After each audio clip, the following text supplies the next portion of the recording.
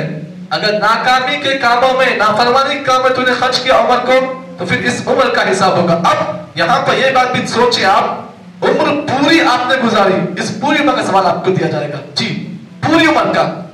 یہاں پر آپ کا بچپن بھی ہے، یہاں پر آپ کا جو ہے جوانی بھی ہے، یہاں پر آپ کا جو ہے بڑھاپا بھی ہے، ادھیر عمر بھی ہے. تو یہ جتنے عمر کے مرحلے ہیں، بچپن، اس کے بعد جوانی، ادھیر پن، اس کے بعد بڑھاپا، یہ چار جو عمر کے جو مرحلے ہیں نا، ان چار مراحل کا آپ کو سوال دینا ہوگا. جی اس کا جواب دینا ہوگا. بچپن میں تو قلم اٹھا لیا گیا ہے، کب تک؟ بلوغت تک. اب بلوغت سے پہلے جو مرحلہ ہے اللہ تعالیٰ جو ہے اس معاملے میں آپ پر رحم کرے. لیکن بلوغت کے بعد جو مسئلہ ہے یہ بڑا اہم مسئلہ ہوتا ہے.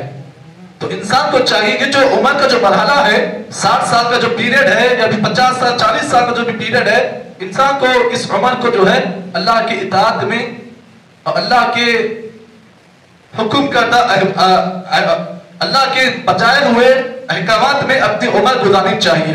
اب اللہ کے نافرمانی کے کاموں میں اگر آپ نے گزاری عمر تو پھر اس عمر کا ایک ایک مرحلہ، ایک ایک سیکنڈ اور ایک ایک منٹ کا آپ کو حساب دینا ہوگا اور اللہ کے پاس اس کا جواب آپ کو دینا ہے. اسی لیے ہر انسان کو چاہیے کہ اپنی عمر کی قدر کرے، اپنی عمر کی عزت کرے، اپنی عمر کا مقام آپ سمجھیں.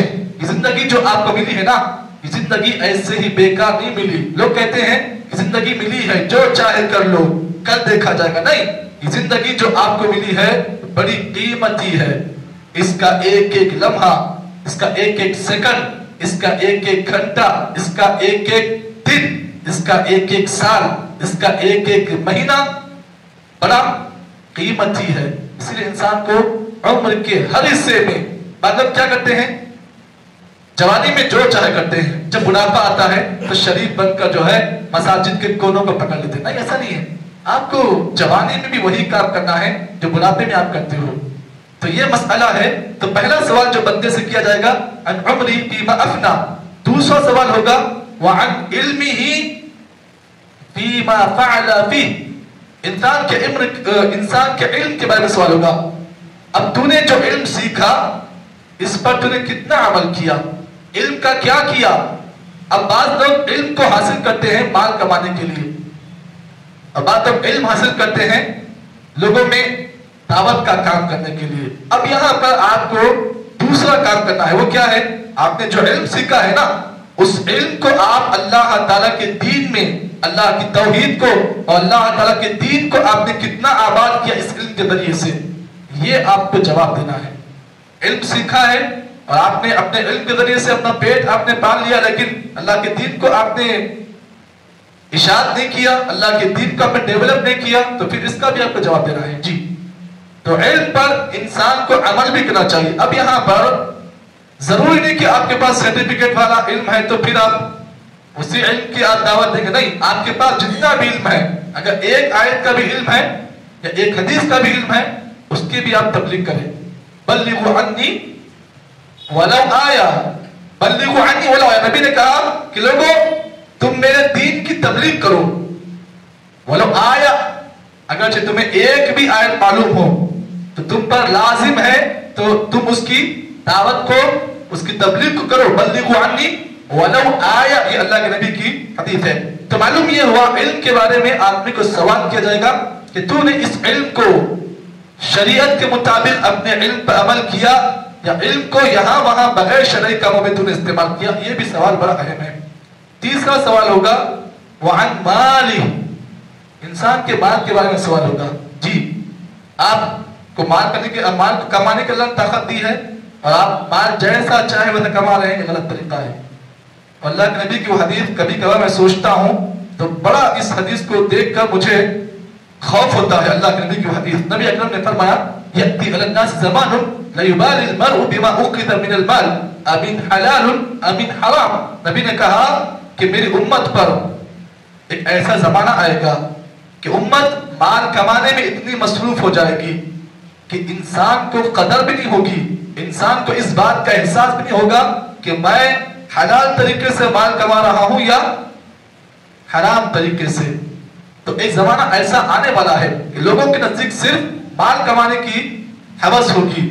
اب مال کہاں سے آ رہا ہے, کس طریقے سے آ رہا ہے, کس درجے سے آ رہا ہے, انسان کو اس کی فکر نہیں ہوگی. تو معلوم یہ ہوا کہ مال آپ کو کمانے کا حق ہے, کمائیے, لیکن کمانے کے اندر یہ بھی آپ کو دیکھنا ہے کہ مال کس انداز سے میں کما رہا ہوں, یہ آپ کو دیکھنے کی ضرورت ہے. ایسا نہیں کہ مال آ رہا ہے جیسا چاہے آپ لے لو, جو چاہے لے لو, جیسا آ رہا ہے لے لو آپ, یہ نہیں چلے گا آپ کو. آپ شریعت کے ماتحت ہیں, شریعت آپ کے ماتحت نہیں ہے, شریعت کے آپ ماتحت ہیں. تو شریعت جو ایسا بولتی ہے, کمانے کا جو طریقہ شریعت نے بتایا ہے, آپ کو اسی طریقے پر مال کمانا ہے.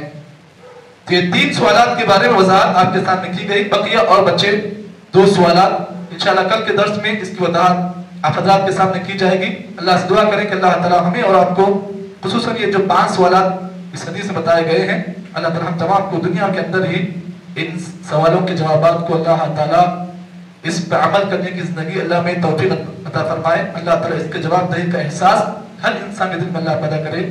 سبحان اللہ بحمدہ, سبحانک اللہم وبحمدک, نشہد ان لا الہ الا انت, نستغفرک ونتوب الیک.